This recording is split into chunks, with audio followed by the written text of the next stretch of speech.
This is Southern Cross News with Rachel Williams. Good evening everyone and happy Easter. Tasmanians have marked one of the holiest days on the Christian calendar, celebrating the resurrection of Jesus. Thousands congregating at churches across the state, hearing messages of hope and the purpose of life. Marking the true meaning of Easter, Tasmanians gathering at places of worship, a day of celebration after a solemn Good Friday. Easter Sunday, a time to reflect on the resurrection of Jesus. Christ is risen, hallelujah. He is risen indeed, hallelujah. Christians believe that Jesus died for our sins, and on the third day he was raised from the dead by God to show that he's the Lord of all, and so we've been celebrating that this morning. Really is a pivotal celebration of Christianity, because it's our faith in the fact that Christ not only died on the cross for us but rose again, and the promise that we can all share in that new risen life. A day of hope for Christians in the belief that death is not the end, merely the start of new life. It's the most important day of the whole year as a Christian, and it's lovely to celebrate with the community and say thank you and acknowledge the importance of it. I believe in my faith, and the high point of the faith is Easter. Tasmania's church leaders saying it's a time to find meaning and purpose. We always recognise we're in a broken world, and that's why this message is so important, because it's not the end that the world is broken. There's hope because of Jesus. That gives us great sense of hope and purpose about life, and also it's just saying that it's good to lift our eyes away from all the everyday concerns, and as we say in the scriptures there, look to heaven. Just think of what's ahead of us. It's a happy day for all of us, and we all have to live in peace and happiness. A day made sweeter by Easter eggs, but one also with meaning. Michael Breen, Southern Cross News. The Tasmanian Liberal Party has publicly apologised for causing offence during its Pembroke election campaign. The party was accused of ageism after attacking independent candidate Doug Chipman, commenting specifically on his age as a weakness. Today, the party published an apology following complaints made to the Anti-Discrimination Commissioner.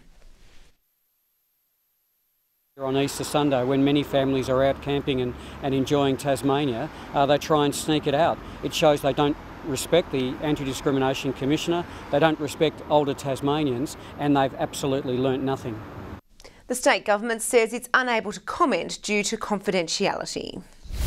Tasmania is mourning the loss of former Liberal Senator Jocelyn Newman. Over 16 years in the Senate, she was a fierce advocate for our state and a trailblazer for women. A statement from Mrs Newman's family confirmed her death this morning after what they described as a long struggle with Alzheimer's. Mrs Newman served in John Howard's cabinet as Minister for Social Security and Family and Community Services. She also helped establish women's shelters in Hobart and Launceston and mothered former Queensland Premier Campbell Newman. She was 80 years old. More than a dozen fire crews have managed to contain a bushfire burning out of control at Acton Park. The blaze broke out at 11:30 this morning, with fire crews forced to call in aerial support. There were fears for nearby homes as the fire spread to property on Tara Road. It took crews 6 hours to bring the blaze under control, with winds hampering their efforts. An investigation is now underway to determine what caused the fire. More than 400 motorists have been issued infringement notices for doing the wrong thing on Tasmanian roads so far this long weekend. Of those, almost 300 were caught speeding. Police have also charged 29 people for drink driving, and 33 motorists have returned positive drug tests. Tasmania Police will continue its Easter Road crackdown until Tuesday. Driver rest stops will be set up across the state tomorrow. Drivers travelling a long distance are urged to take a break throughout their journey. Artists from around the world will spend the next 6 days creating giant masterpieces in Sheffield for the town's annual International Mural Fest. The competition began this morning and more than 8,000 spectators are expected to watch the works be painted. Another year and more artists are taking on the Sheffield Mural Fest challenge. Every year is different, and this year's no exception, and I think we've got the artists are improving every year. The 9 finalists, chosen from almost 30 entrants, picked up their brushes at 9 o'clock this morning and have just 7 days to turn their miniature works into a giant masterpiece.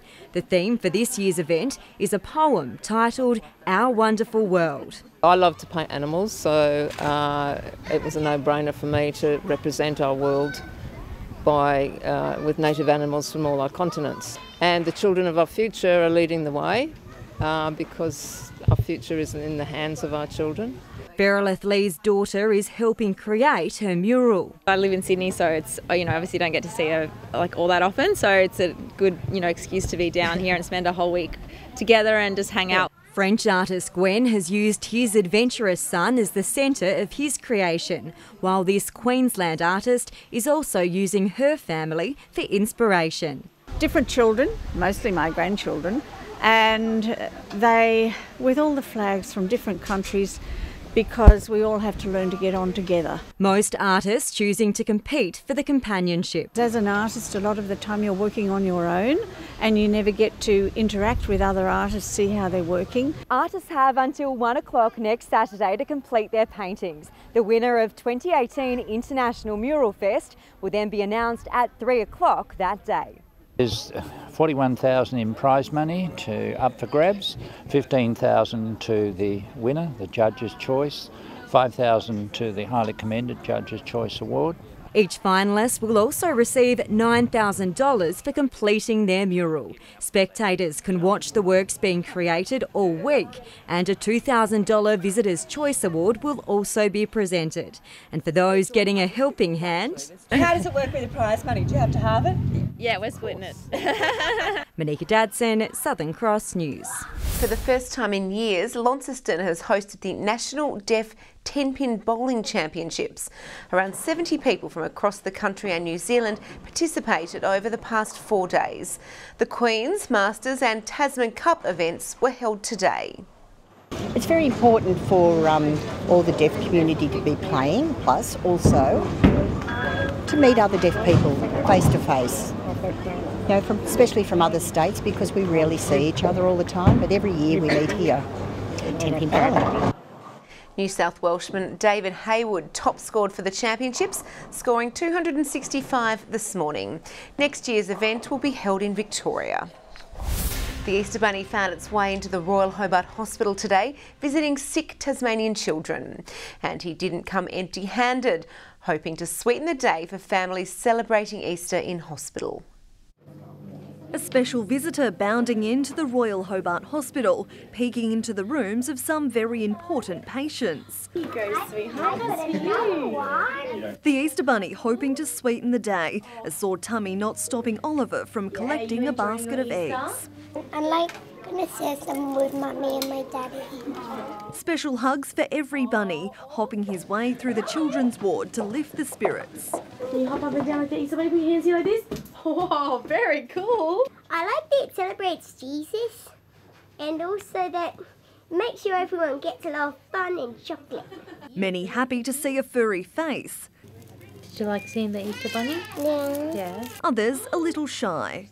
Can you give him a high five? Do you want to give the Easter Bunny a high five? No. Oh, okay. Poor That's Easter all Bunny. right. A day celebrating new life, delivering the perfect gift. It was such a beautiful feeling when he was born, and yeah, very emotional, and yeah, we're just happy to have him here. Little Jai now an Easter baby. Because today should be home time. Yeah, we're really excited to get him home and enjoy Easter. Yeah, enjoy Easter. An Easter now ending with plenty of chocolates to keep the smiles going. Jacqueline Robson, Southern Cross News. There were some Tasmanian tricks amid the April Fool's gags. Police revealed a hoon detecting dog Elvis, who can sniff out high-octane content and loud engines. And Hobart Airport revealed an interesting find on its camera traps, a Tasmanian tiger. If only it was true. Good evening. A cold front crossed the state today, bringing showers to the west. Hobart reached a top of 22 degrees. It was 18 in Launceston and 19 in both Burnie and Devonport. 21 was the top for Grove and Bushy Park. It was 20 at Smithton and Maria Island, 19 at St Helens and on King Island, 15 at Strawn and 13 at Laoini. Today's satellite showed a frontal cloud band over Tasmania, and zooming out, that band extended over Victoria and southeastern South Australia, while another frontal band crossed southern waters. Tomorrow's chart shows another cold front over the state, while a high pressure centre moves into the bight, extending a ridge over central Australia. Over the waters, northwest to southwesterly winds reaching 35 knots about the south, swells to 5 metres in the west. We've got a few things to warn you about today. There is a gale warning current for southern waters between Tasman Island and Low Rocky Point tomorrow, a strong wind warning for the rest of the coast, aside from the east between Wineglass Bay and St Helens Point, and a small craft wind alert for the lakes. Now taking a closer look at tomorrow's forecast, showers for Hobart 18 degrees, Dover 16, Ouse 17. A possible early shower for Launceston 21, Devonport partly cloudy, a top of 20, Scottsdale 19. Burnie a shower or two, 18 degrees, Strawn showers and 16, Stanley 19. Showers for St Helens 21 the top, Swansea 20, Ross 19. Moving ahead to Tuesday, showers about the west and far south, but fine for the rest of the state. More showers in the west on Wednesday, easing by the afternoon, fine elsewhere. And Thursday, even more showers starting the day in the west and south, but extending to most of the state through the afternoon. Looking further north tomorrow, Perth sunny 32 degrees, Darwin partly cloudy 34, Brisbane 29, a morning shower or two, 31's the top for Sydney, a partly cloudy day, Melbourne partly cloudy and 21, and a possible early shower with a top of 23 for Adelaide. Well, that's the news for this Sunday, the 1st of April. Thanks for joining us. I'll see you again tomorrow night. Bye for now.